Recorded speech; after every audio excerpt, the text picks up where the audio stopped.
Assalomu alaykum do'stlar. Men Barno Safar, Afg'oniston taekvondo milliy takımı sportmeniman. Do'stlar, bilasizlar-ku, Rabar Soyib hamma o'ziga xizmat qildi. Shu bilan o'zbeklar bir joyga kelgan bo'lsa, Rabar Soyibning soyasida. Rabar Soyib sadece o'zbeklarni emas, turkmanlarni, tojiklarni, azoralarni, hamma Afg'onistonni ko'p yaxshi ko'radi. Hamma Afg'onistonga xizmat qiladi. Ahmet ishchi ise hiç bir xizmat qilmadi Afg'onistonga.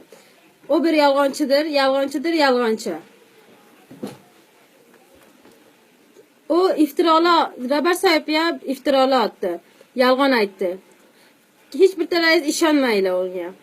Shu bilan o'zi ham muoyanasi ham qilindi. Shunda bir gap yo'q ekan. Rabar Soyib bunda bir narsa hech qilmaydi zaten. O bir jon bacha emas-ku, ya da bir ayol emas-ku bunday bir narsa qilsin. Bir ayol bile bo'lsa, bir jon bacha bile bo'lsa, shunda bir gapni chiqib televizyonda ayta olmaydi. Bu qanday sharaf? Bu qanday nomus? Bu qanday gap? Do'stlar, meni ko'plaringiz meni taniysiz-sizlar, bilasizlar. Men kichkinaligimdan beri jumushga yetishganman. Men o'zim Turkiyada yashayman. Ammo Turkiyada bile bunday bir gap yo'q.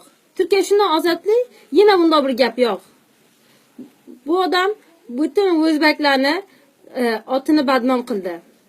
Hatto Turkiyaga kelganda burada o'zbek demaydilar, Afg'onistonlik dedilar.